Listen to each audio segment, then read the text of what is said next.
রাজ্যপাল মহোদয় তিনি মুর্শিদাবাদে ভিজিট করলেন। অবশ্যই আমি মনে করি তার যাওয়াটাও দরকার ছিল, কিন্তু দুর্ভাগ্যের বিষয় আমাদের রাজ্যের রাজ্যপালের এই আচরণটা একজন রাজ্যপালের মতো আমরা দেখতে পেলাম না। আচরণটা যেন একটা রাজনৈতিক দলের নেতার মতো দেখতে লাগলো। আমরা তীব্র ধিক্কার নিন্দা জানাচ্ছি। সাংবিধানিক প্রধান যেটা কাজ করলেন সত্যি আমাদেরকে প্রচন্ডভাবে আঘাত দিল।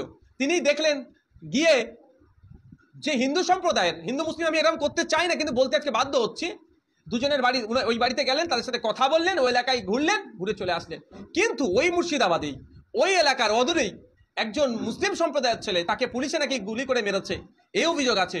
রাজ্যপাল মহাশয়ের এই যে ভিজিটটা যেন আমাদের কাছে একটা রাজনৈতিক ভিজিট মনে হলো, পলিটিক্যাল ভিজিট মনে হলো। আমরা আশা করবো আশা করি এটা একটা সাংবিধানিক পোস্ট, এটা কোনো রাজনৈতিক পোস্ট নয়। তিনার পোস্টের তিনি যথাযথ মূল্যায়ন করলে তাহলে সবার যারা ক্ষতিগ্রস্ত হচ্ছে ভিন্ন সম্প্রদায় তাদেরও যাওয়ার দরকার ছিল, ওই ইজাজের বাড়িতেও যাওয়ার দরকার ছিল, তার পরিবারের সাথেও কথা বলা দরকার ছিল, তাদেরকেও সহমর্মিতা জানিয়ে আসা দরকার ছিল। কিন্তু দুর্ভাগ্যের বিষয় আমাদের রাজ্যের রাজ্যপালের এই আচরণটা একজন রাজ্যপালের মতো আমরা দেখতে পেলাম না। আচরণটা যেন একটা রাজনৈতিক দলের নেতার মতো দেখতে লাগলো। আমরা তীব্র ধিক্কার নিন্দা জানাচ্ছি। রাজ্যপাল মহোদয়ের কাছে আমি অনুরোধ করছি, আপনার যে পদের আছে সেই পদটাকে আপনি যথাযথ মর্যাদা দিন। আপনি নিরপেক্ষতা বজায় রেখে বাংলার মানুষের আপনি অভিভাবক হয়ে থাকবেন, এটা আমি আশা করব। প্রথমে একটা কথা ক্লিয়ার করি, মুর্শিদাবাদে যে ঘটনাগুলো ঘটেছিল যতক্ষণ ইন্টারনেট অফ ছিল আমরা সঠিকটা জানতে পারিনি। হ্যাঁ, অস্বীকার করার কোনো জায়গা নাই, মুর্শিদাবাদে মন্দির আক্রান্ত হচ্ছে, মুর্শিদাবাদে মসজিদ আক্রান্ত হয়েছে, অস্বীকার করার কোনো জায়গা নাই। মুসলমানরা ক্ষতিগ্রস্ত হয়েছে, হিন্দু ভাইরাও ক্ষতিগ্রস্ত হয়েছে। কিন্তু দুর্ভাগ্যের বিষয় পরে যখন আমরা কিছু ভিডিও দেখতে পেলাম যে এই ধরনের একজন ভদ্রমহিলা বলছেন যে আমরা হিন্দু, আমরা তৃণমূল করি বলে আমাদের উপরে আক্রমণ করেছে হিন্দুরাই।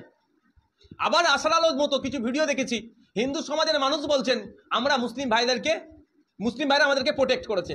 আবার ভিডিওতে দেখেছি মুসলিম ভাইরা বলছে যে হিন্দু ভাইরা আমাদেরকে প্রোটেক্ট করেছে। তাহলে এর মধ্যে দাঙ্গা বা সাম্প্রদায়িক উস্কানিমূলক এই কার্যকলাপ কারা করছে? রাজনৈতিক কারবারিরা। সেই ঘটনাটা কেন্দ্র করে সম্ভবত 3 জন মারা গিয়েছেন। একজন হচ্ছে মুসলিম সম্প্রদায়ের, পুলিশের গুলিতে তিনি নাকি মারা গিয়েছেন, আর 2 জন হচ্ছে হিন্দু সম্প্রদায়ের, তাকে নাকি দাঙ্গাবাজরা খুন করেছে। যদিও হিন্দু সম্প্রদায়ের যিনি 2 জন মারা গিয়েছেন তাদেরকে খুন করার জন্য 4 জন অ্যারেস্ট হয়েছে। কিন্তু ইজাজ বলে যে ছেলেটি আছে তাকে যারা খুন করলো বা গুলি করে মারলো সেই বিষয়ে এখনো কোনো তথ্য আমরা দেখতে পেলাম না। এমত অবস্থায় রাজ্যপাল মহোদয় তিনি মুর্শিদাবাদে ভিজিট করলেন।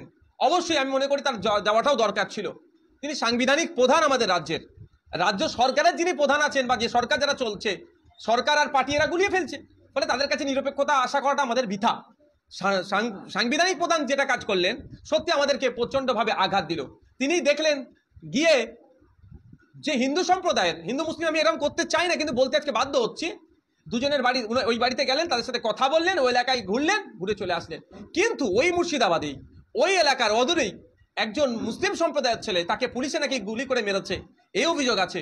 রাজ্যপাল মহাশয়ের এই যে ভিজিটটা যেন আমাদের কাছে একটা রাজনৈতিক ভিজিট মনে হলো, পলিটিক্যাল ভিজিট মনে হলো। আমরা আশা করি এটা একটা সাংবিধানিক পোস্ট, এটা কোনো রাজনৈতিক পোস্ট নয়।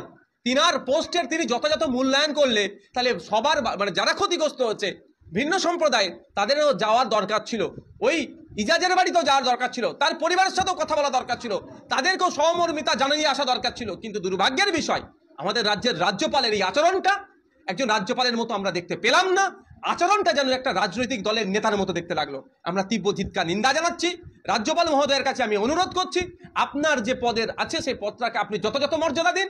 আপনি নিরপেক্ষতা বজায় রেখে বাংলার মানুষের আপনি অভিভাবক হয়ে থাকবেন, এটা আমি আশা করব।